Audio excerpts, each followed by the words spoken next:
Fala pessoal, beleza? Eu sou o Fábio e esse é o canal de resenhas dos Perdidos no Tempo. Toda semana a gente tem vídeos sobre quadrinhos, RPG, unboxing, RPG solo, uma porrada de coisa legal. Então se por acaso você está chegando agora, seja muito bem-vindo, se liga aí, dá uma explorada no canal. Se você curtir, se inscreve e ativa o sininho para não ficar de fora das nossas resenhas, beleza? Falando em resenha, a de hoje vai ser sobre RPG. A gente vai continuar aqui a nossa exploração do Goddess Save the Queen. Se você está inscrito no canal, está ligado no movimento, sabe que a gente está fazendo uma série de vídeos do Goddess, né, destrinchando o livro capítulo a capítulo. Mas, de qualquer forma, eu vou deixar aqui a nossa playlist exclusiva do sistema, se por acaso você perdeu algum vídeo ou se quiser refrescar a memória. Falando nisso, especificamente nesse caso, recomendo que vocês assistam pelo menos os dois últimos vídeos, dois vídeos anteriores, porque aqui a gente vai tentar fechar, não fechar o capítulo 3 acho que ainda não, mas fechar a parte do teste básico, ou seja, vários conceitos que eu falei nos dois vídeos anteriores, a gente vai unir tudo aqui e mostrar como é que funciona uma jogada de dados e como é que você vai começar a interpretar isso num jogo de Goddess, beleza? Então, todo mundo atento aí, se liguem no movimento e vamos lá. A gente falou nos vídeos anteriores sobre a montagem da pilha de dados, a definição da postura que a sua personagem vai usar na cena, que tipo de ação ela pode desempenhar nas cenas. Então agora é a hora da gente ver como isso tudo se junta para resolver as oposições e percalços. Primeiro, só para a gente relembrar uma coisinha rapidinho, o que é oposição e o que é percalço, tá?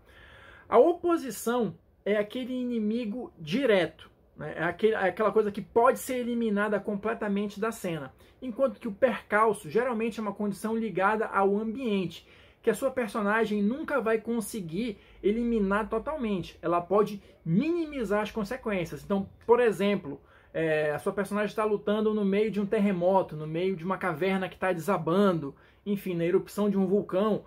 Você não vai conseguir parar isso, mas você pode minimizar os efeitos que isso vai causar naquela cena, beleza? Então, só para vocês terem essa ideia da diferença entre oposição e percalço, porque isso vai fazer diferença no sistema, tá? Na resolução das cenas, né, dos conflitos, vamos colocar dessa forma, o sistema ele apresenta algumas regrinhas básicas que precisam ser seguidas, tá? São duas. A primeira delas diz justamente que as protagonistas, ao lidarem com as oposições, com os problemas, né, com os conflitos que vão estar postos ali naquela cena, elas têm que primeiro lidar com os percalços e depois com as oposições.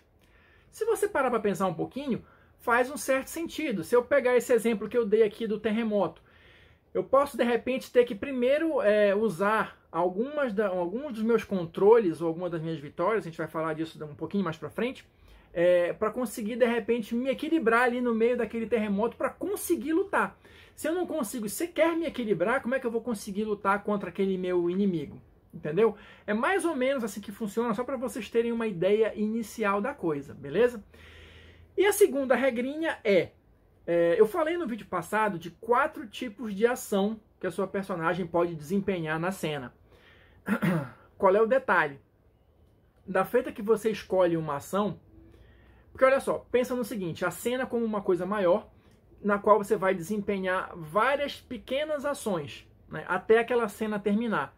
Então, se naquele primeiro momento você resolveu, por exemplo, adotar um tipo de ação para confrontar aquele inimigo, por exemplo, deixa eu tentar escolher aqui uma. Eu tentei ser precisa. Eu quero dar um golpe preciso naquele oponente ali para resolver logo aquela situação. Não consegui. Na minha próxima ação, eu não posso mais ser precisa. Eu tenho obrigatoriamente que trocar o tipo de ação. Então eu vou ter que ser rápida, por exemplo, ou elegante. E vocês vão parar para pensar, poxa, isso é meio esquisito, né? Em princípio pode parecer. Mas eu acho que numa mesa isso favorece justamente a maior criatividade dos jogadores. Você ter obrigatoriamente que passar, né, dependendo do tamanho da cena, óbvio, né, dependendo da quantidade de coisas que se precisa resolver ali, mas você ter obrigatoriamente que passar por uma gama diferente de tipos de ação, isso te obriga, entre aspas, a ser cada vez mais criativo na resolução dos desafios. E não é simplesmente, joguei um dado aqui, consegui resolver logo tudo de uma vez só, entendeu? O Goddess, ele busca fracionar um pouquinho as coisas, mas com o objetivo final, acredito eu, justamente de contar uma história melhor e de dar chance de todo mundo participar. Porque isso também é interessante, eu acho, da gente comentar, porque me parece um pouco diferente da maioria dos outros RPGs, ou pelo menos dos RPGs mais famosos, mais conhecidos. Olha só, imagina que eu tenho as quatro protagonistas numa cena, tá? Primeiro que eu não tenho iniciativa, pelo menos até este momento aqui no livro, porque vocês sabem que eu vou gravando os vídeos à medida que eu vou lendo o livro, né? Então, pelo menos até esse momento, ninguém falou de iniciativa, não existe isso. Então a narradora vai descrever a cena e vai direcionar para uma das protagonistas começar ali a ação, tá? E muito provavelmente esta primeira protagonista não vai conseguir resolver todos os desafios presentes na cena, mas ela faz uma ação. Depois passa para outra, que vai fazer outra ação, e assim sucessivamente. Então, muito provavelmente vai chegar no final e ainda vão ter coisas que precisam ser resolvidas. Então, volto para esta primeira. Só que a ação, o tipo de ação que ela teve da primeira vez não pode ser igual ao tipo que ela vai ter da segunda vez. Deu para entender? Se não tiver ficado muito claro, deixa aí nos comentários, deixa o seu questionamento, a sua sugestão, que se for o caso a gente tenta esmiuçar um pouquinho melhor isso. Mas a ideia básica é essa, de rodar a ação entre todas as personagens que estiverem presentes na cena, obviamente, dando a elas mais de uma ação. Por isso a gente vai precisar modificar o tipo de ação a cada vez que aquela personagem vai agir, beleza? Mas vamos lá, vamos seguir adiante mais um pouquinho. Olha só, eu falei já dos tipos de ação, né, e tudo mais. Como é que vai funcionar a questão das vitórias, dos controles e das complicações, tá? Eu falei, acho que num dos primeiros vídeos, mais ou menos, como é que funciona isso em termos de jogada de dado, né? Mas só para a gente relembrar. A vitória é toda vez que você tira 5 ou 6 num D6, tá? E o que significa isso? A vitória é a resolução plena. O jogador, a jogadora, vai assumir, vai tomar para si a atribuição de narrar aquela cena, de narrar o resultado daquela ação, melhor dizendo, tá? Claro, desde que aquilo faça sentido no contexto, né? Não pode ter uma coisa assim muito aberrante, mas a ideia é que o sucesso foi tão completo que o próprio jogador ou jogadora vai dizer o que aconteceu. E a vitória, ela vai deixar um percalço sob controle ou vai eliminar uma oposição. Então, por exemplo, naquele exemplo que eu dei do terremoto, se eu uso uma vitória, um 5 ou um 6, para controlar o terremoto, eu não vou fazer o terremoto parar. Mas a minha personagem conseguiu se estabelecer com firmeza ali e eu tenho plenas condições de combater o meu inimigo. Ou eu posso escolher a minha vitória para eliminar aquele inimigo, se eu já tiver controlado o percalço primeiro, tá? Lembra que eu falei no início. Primeiro a personagem vai lidar com o percalço e depois com a oposição. Beleza? Seguindo adiante. Os controles. O controle é quando você tira 2, 3 ou 4 num D6. O que é o controle?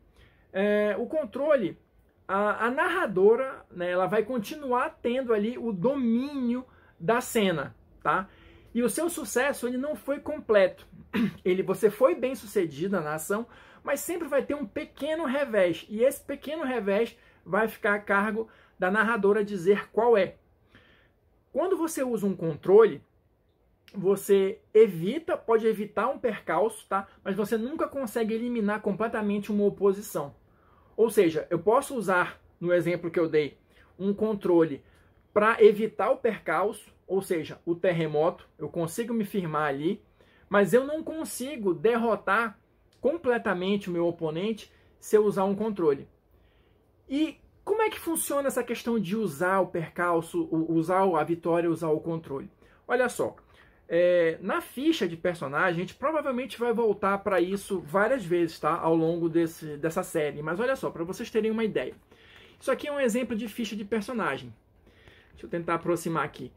Eu tenho aqui 4 círculos que vão me dizer justamente os tipos de ação, tá?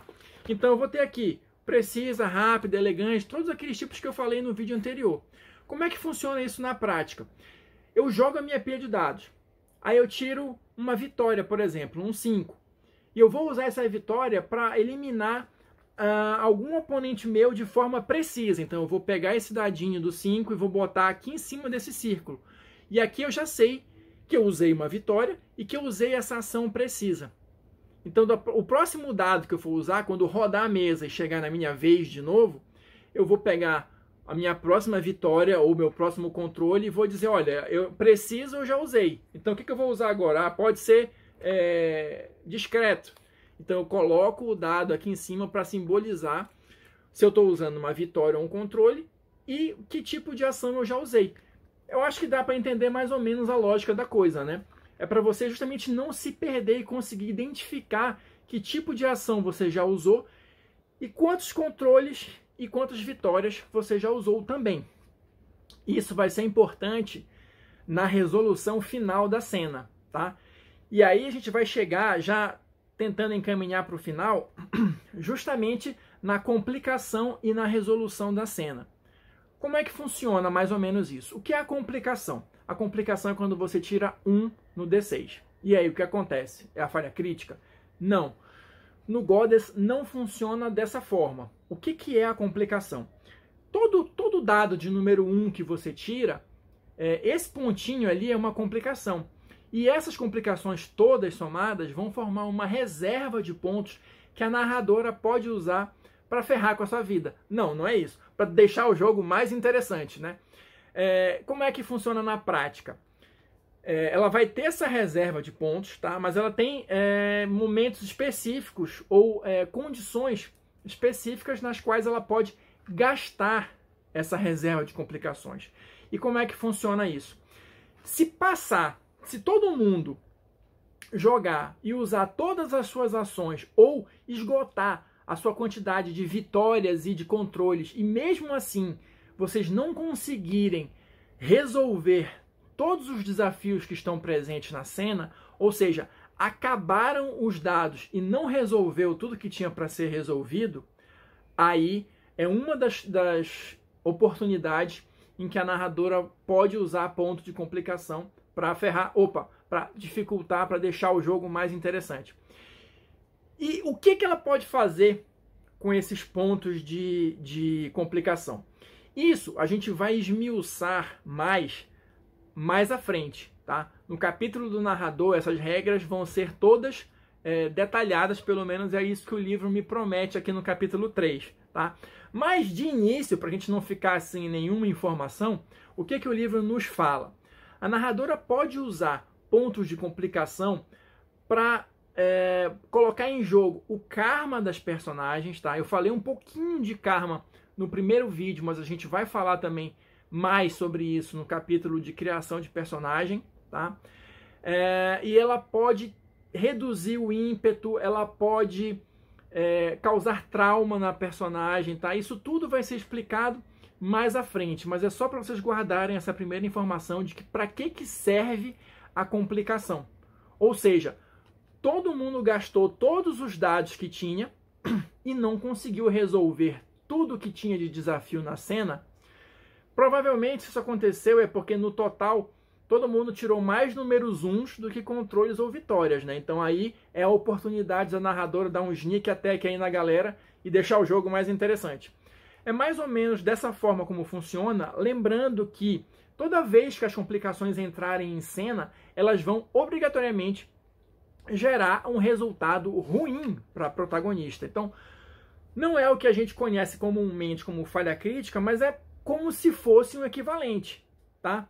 Lembrando sempre que isso tudo vai ser casado com a questão da narrativa, tá? Então, algumas formas que a gente vai ver mais detalhadamente sobre isso, né? Reduzir o ímpeto, como eu falei, a gente vai explicar o que é isso mais lá na frente. Tensionar o karma. complicações são ruins de uma maneira geral, como eu já falei aqui. E a gente vai encerrando este vídeo por aqui. A gente ainda vai fechar o capítulo 3, provavelmente no próximo vídeo, dando os últimos detalhes, dando os arremates finais nessa situação do sistema, nesse teste básico do Goddess, tá? Se você assistiu o vídeo até aqui, muito obrigado. Deixa aí o seu like, o seu dislike, o seu comentário, a sua sugestão. Se a explicação ficou clara, se vocês não entenderam nada, vamos batendo papo aí, vamos trocando ideia e vamos descobrindo o sistema do Goddess aqui em conjunto, beleza?